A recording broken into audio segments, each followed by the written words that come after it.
Assalamu alaikum wa rahmatullahi wa barakatuh. Bismillahir Rahmanir Rahim. Alhamdulillahi Rabbil Alameen. Ar-Rahmanir Rahim. Maliki Yawmiddin. Iyyaka na'budu wa iyyaka nasta'in. Ihdina as-siratal mustaqim. Siratal ladhina an'amta 'alayhim. Ghayril maghdubi 'alayhim waladdallin. Amin. All praises belong to the Almighty Allah. May His peace and blessings be upon the Prophet of Islam, Muhammad sallallahu alaihi wasallam, his household followers, and all those who follow the path of Allah to the day of judgment. Welcome all of you to the morals of Ramadan on day 30. We are going to look at step 4 for the attainment of at-taqwa. But before we proceed, let me make a correction. Yesterday, I quoted the verse in the Quran from Quran chapter 47, Surah Muhammad, which reads, أَفَلَا يَتَدَبَّرُونَ الْقُرْآنَ أَمْ عَلَى قُلُوبٍ أقفالها. And I translated it, won't they reflect on the Quran, or there are padlocks on their minds? The minds there should have been on their hearts. So the translation proper will go like this: won't they then reflect on the Quran, or there are padlocks on their hearts? We are looking at step 4, which is the performance of an-nawafil and dua. The performance of an-nawafil and supplication. An-nawafil, the state of an-nawafil in Islam is very huge. And what makes it even more important for the servant is that it is a voluntary act. No one is compelling the servant to do it. We have those nawafil that come with the compulsory 5 daily prayers. So for example, if you enter a mosque for any of the Farida Salah, it is sunnah, and a very strong one for that matter, to do 2 rak'ah to greet the mosque. If it is Fajr, you have 2 rak'ah, which is sunnah mu'akkada. That is a sunnah which is close to Farida, 2 rak'ah before you do the Farida. Then you have 2 rak'ah before Dhuhr prayers, and 2 rak'ah after it. Then you have 2 rak'ah before Asr, and 2 rak'ah after Maghrib. Then, if you so wish, you would have 2 rak'ah before Isha and 2 rak'ah after Isha. Then finally, you have a Shaf' al-Witr, which a lot of people make a mistake by not praying it. They say it is voluntary. It is not. It is a sunnah mu'akkada. A sunnah mu'akkada means that, or if you so wish, you can translate it as confirmed sunnah, which is very close to Farida. So if you leave it, you have sinned. A Shaf' al-Witr is sunnah mu'akkada. And when we speak of sunnah mu'akkada, it means that it is the type of sunnah that the Prophet Muhammad ﷺ never left. Even if he was sick and he had to sit down to do it, he would do it. Even if he was on a journey,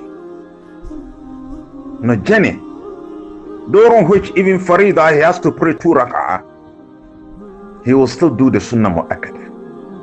It shows its importance. Then we have Salatul Duha, which is just a little bit after sunrise and close to midday. So using the time in Ghana, I would say maybe from 6:30 up to about 11:30 a.m. 6:30 a.m. to about 11:30 a.m. And you can do 4 rak'ah for Salatul Duha. Then we have what we call Salatul Istikhara. This can be only 2 rak'ah. It is called an Istikhara because it is the kind of nafilah that you do to seek something special from the Almighty.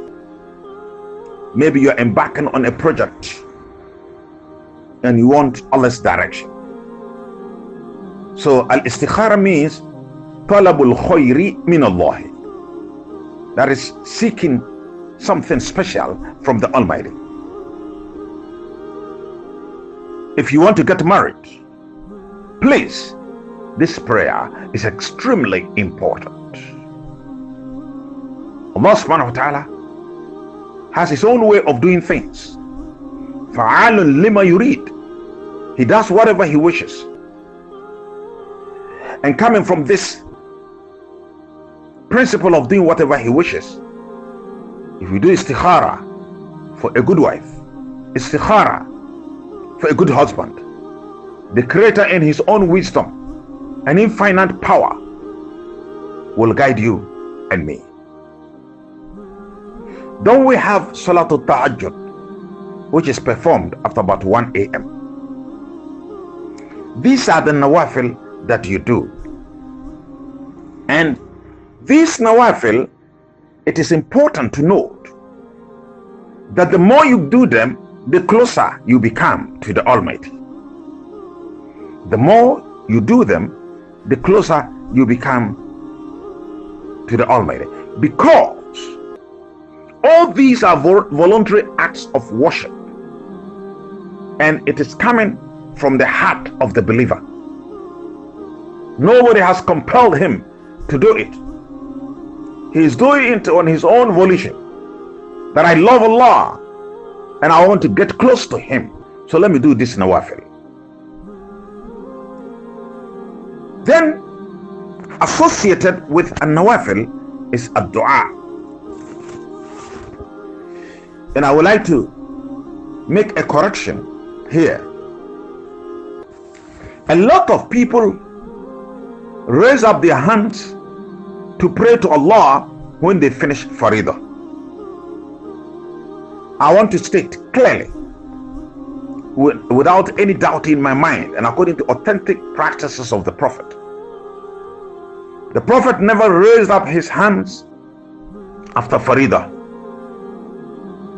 The only times he raised up his 2 hands to pray to Allah were times when he performed the nawafil, voluntary prayers. Ibn Qayyim al-Jawziyah, that great scholar again, says that the Prophet used to raise up his hands after nawafil because that one was voluntary. And in performing the nawafil, because it's coming from you voluntarily and from your heart, you are very close to Allah. As for the Farida, if you do not do them, you become a kafir. So that is the common denominator for all Muslims. So the Muslim who move a step further to do nawafil gets very close to Allah. After the Farida, everybody is doing it. Now dua. Allah subhanahu wa ta'ala says, Ud'uni astajib lakum. That call upon me and I will respond to your call. And just after the ayah on fasting, and we are in fasting, Allah subhanahu wa ta'ala tells the Prophet, وَإِذَا سَأَلَكَ عِبَادِي عَنِّي فَإِنِّي قَرِيبٌ أُجِيبُ دَعْوَةَ الدَّاعِ إِذَا دَعَانِ. If my servants ask you about me, tell them I'm very close to them and I respond to the cry, the supplication of the supplicant. Meaning that the Prophet should tell the followers of Islam that if Allah subhanahu wa ta'ala is very close to them, and that He will answer their prayer. And then in a narration, an authentic narration, the Prophet says, Ad-du'a'u mukhul ibadah. The prayer is the engine, is the heart, is the brain of worship. The Arabic word used here by Allah to connote engine or heart or core is al-mukh, brain. And you know, brain is the engine of the central nervous system which controls the entire human body. Emotions are coming from the brain. Thinking is coming from the brain. All motor actions, movements are coming from the brain. So the brain is the heart of the human body. And similarly, ad-du'a, prayer, is the heart, is the engine, is the core of worship. That is why some scholars are of the view that the Muslim who refuses to pray is acting out of arrogance. Take these two stories and you see the power of Allah at work. Or for want of time, let me limit myself to only one. At another time, we'll bring the second one on board. There was a Sudanese resident in Riyadh. He had serious heart condition and was being attended to by a heart specialist at King Khalid University Hospital in Riyadh. In the course of the treatment, the doctor declared him terminal, meaning he was going to die. And surprisingly, he gave him 23 days to die. Very interesting. This American doctor had forgotten that Allah subhanahu wa ta'ala is the one who takes life, and He's the one who gives life. And the Sudanese, as a Muslim, understood this point very well. Of course, he had read that Allah says, تولج الليل في النهار وتولج النهار في الليل وتخرج الحي من الميت وتخرج الميت من الحي. That He caused the night to come from the day, and He caused the day to come from the night.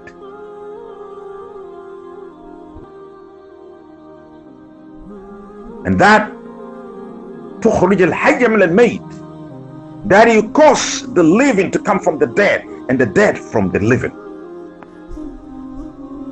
Meaning, in effect, Allah subhanahu wa ta'ala has power over everything. And this Sudanese, strengthened by this Iman, came home, took his white garment that will be used to cover him in case of his death, and a blanket to match. This man had lost every weight he had, very fragile and very weak. But with all confidence in his Creator and trust in Him, he moved to Mecca to spend his last days there. In Mecca, he stayed around the Haram, that is where the Kaaba is, and started to do nawafil, voluntary prayers. He started to perform the 5 daily prayers in the mosque. He was always engaged in tawaf around the Kaaba. He was engaged in the remembrance of Allah. He was engaged in the reading of Al-Quran Al-Karim. 2 weeks on, this man looked at his face in a mirror and saw that his physical state was appreciating, meaning he was putting on some weight. 2 weeks again passed, meaning he had then spent 1 month. He saw that he was physically strong, looked into the picture, he looked by his grace and power, he looked very good, and decided to return to his house. Allahu Akbar. Allahu Akbar. Allahu Akbar. This man returned to his house, and it was only his voice that gave him away. The wife could not even identify his physical state. It was only his voice that gave him away. And then he told the wife the story. The following day, he left to go to the hospital. When he finally met the doctor who handled him, the doctor disowned him and said that he had never met him in his life before. Somebody will say, the owner of all spaces is Allah. The owner of all sicknesses is Allah. The owner of the healing of all sicknesses is Allah. He does whatever he wishes. The doctor said, I have never met you before in my life. Then the man removed his hospital card. The doctor keyed the number into the computer, and every information about this man was on the screen, and the doctor was reading it and asking him questions. What is your name? He mentioned it. Where do you come from? He mentioned it. What is your address? He mentioned it. On and on they went. At the end, the doctor asked him, gentleman, what did you do with your life that you are sitting here in front of me?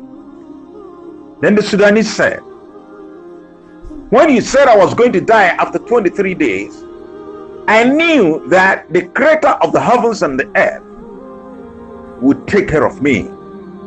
So I moved to Mecca to stay there. All prayers, all remembrance of Allah, reading of the Quran, performance of tawaf, adhkar, and so on and so forth. And I was only living on dates and zamzam. And here I am. The doctor, American doctor, then he wasn't a Muslim. I don't know whether he was a Christian. Then asked the Sudanese, could you take me to the Mufti of Saudi Arabia? The American was taken to the Mufti of Saudi Arabia for him to declare his Islam. Allah is great. It is in the light of this that the Prophet says, Udu Allah wa antum muqinuna bil ijabah. That pray to Allah and be very confident in the fact that Allah will answer your prayer. And again, Ibn Qayyim al-Jawziyah, I like quoting him a lot, great scholar, in his commentary on this particular hadith says that anyone who prays and has even the slightest doubt about the fact that Allah will answer him has become a hypocrite. So as we pray, we should leave everything to him, because fa'alun lima yurid, he does whatever he wants to do.